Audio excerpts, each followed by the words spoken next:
que mellor sitio que a Plaza de Galicia aquí na parroquia do Burgo pois para facer esta exposición da Diputación Provincial. Agradecer a Soledad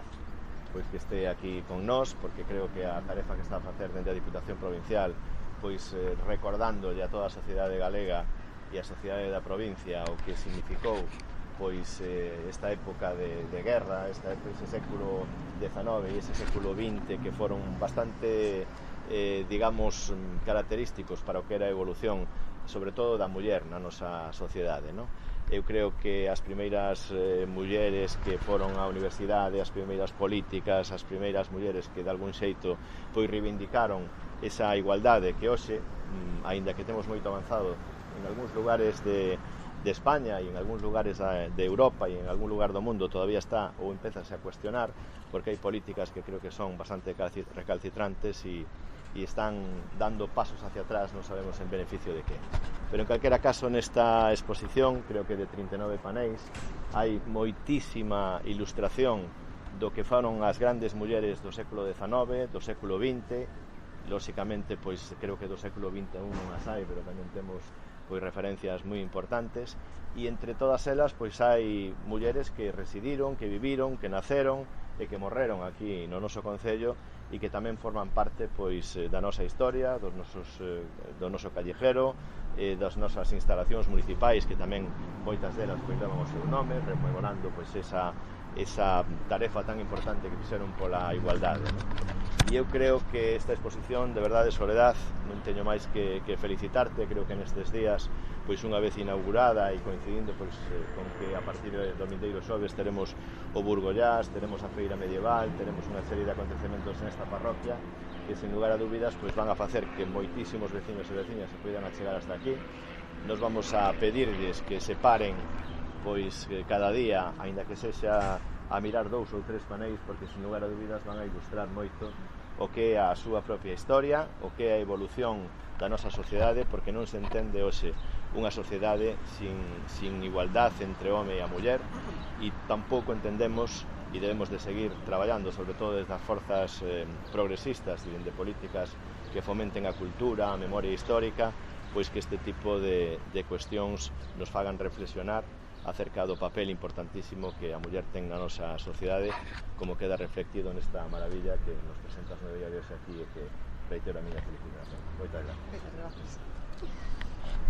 Tamén agradecer que acollerades esta exposición, agradecer ademais que estea unha representación tan amplia de todo o goberno municipal, tamén da oposición que estean aquí acompañándonos. Eu que quería era, explicar un pouquiño que esta exposición Sinaladas o que fai é unha andaina a través de 100 anos de historia, desde finais do século XIX a finais do século XX, e expón pois, como as mulleres deron a batalla para conseguir mellorar a súa vida e a sociedade na que lles tocou vivir, non? É a historia de mulleres sinaladas, por eso se denomina así esta exposición, de mulleres que foron,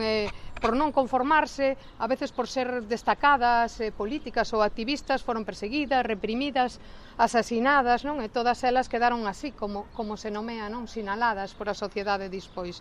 Despois deso, pois todo foi como silencio, ficaron desaparecidas da historia, non aparecen nos libros de historia, por iso é importante devolverlle a súa historia á sociedade, non? Foron a veces tamén contadas desde un relato misóxino, especialmente foi insultante como se contou a vida de algunhas destas mulleres durante o franquismo, non? Que as converteron en vítimas da exclusión, da marxinación e a veces tamén do encerramento, como foi o caso das mulleres que pasaron polo padroado da muller.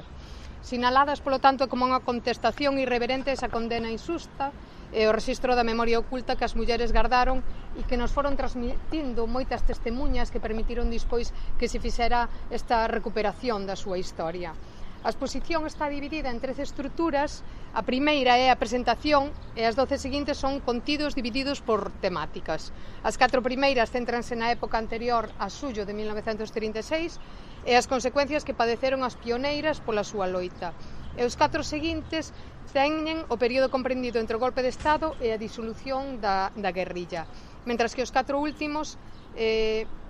reflexan o mantemento da represión contra as mulleres máis alá do 36, non? Da posguerra e mesmo da morte do ditador, así como na permanencia da súa loita que é imprescindible, como ben decía o alcalde, para a consecución desta democracia da que hoxe podemos disfrutar.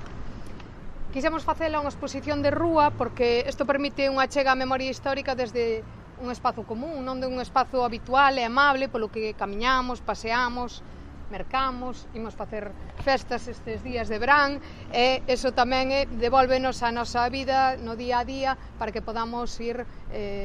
pouco a pouco coñecendo episodios da nosa historia que nos foron ocultados, non? É un espazo público, ademais, que de acollernos, infórmanos, tamén dá pé á reflexión e ao debate, permite que a xente que vaya lendo isto que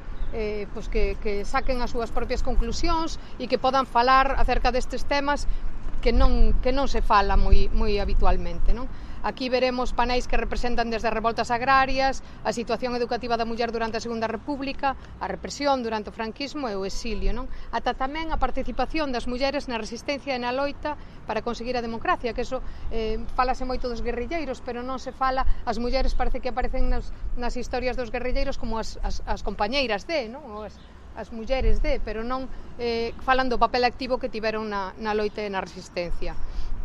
E sin máis, desde a área de igualdade, de lingua e dereitos civís, mantemos este compromiso coa divulgación da historia que nos agocharon, nomeadamente a das mulleres, como falábamos, pioneiras, reivindicativas, tanto de mulleres moi coñecidas, como pode ser o caso de María Casares, como outros menos coñecidos, como foron os das mestras asesinadas e represaliadas. E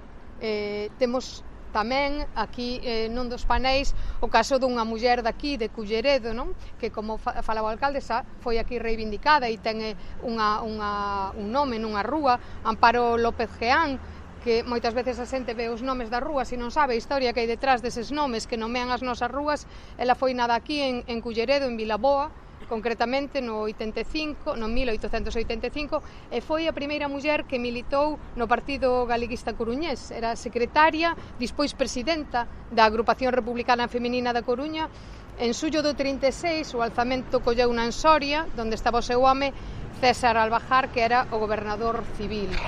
Ela, pasaron por varias partes de España hasta que terminaron cruzando a fronteira e morreu en Francia, non? A súa filla Teresa Albajar, foi encarcerada nese momento cando foi o golpe de Estado con 17 anos que tiña ela, que falábamos antes dunha vítima de 17 anos. Teresa Albajar tamén estivo presa aquí na cárcere de Coruña, acusada de dirixir o Servicio de Investigación Militar Republicano. Ela logrou salir e ao final chegar a xuntarse cos seus pais en Francia, e ali deixou testimonio nun libro, o libro de memorias dunha republicana de Aurora Marco, no que conta todo este proceso e toda a historia que viveu a súa familia por culpa do golpe de Estado e da ditadura militar. Consideramos moi importante que a historia, non toda a historia, tamén esta que nunca aparece nos libros, que non nos contan, poda chegar tamén ao ensino. Por eso, esta exposición que aquí vemos de rúa e nesta praza, tamén a fixemos para interiores, que pode solicitarse directamente a través da Subtel, é gratuita e leva acompañada unha unidade didáctica para que se poda traballar nos centros escolares, porque, como ben decía o alcalde, cada vez hai máis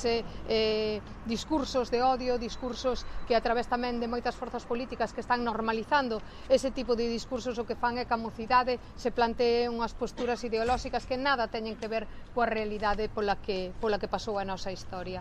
Así que, sin máis, espero que disfrutedes aquí en Culleredo, despois irá a outros concellos da provincia e agradecer o voso acollemento neste espazo tan bonito da Praza de Galiza.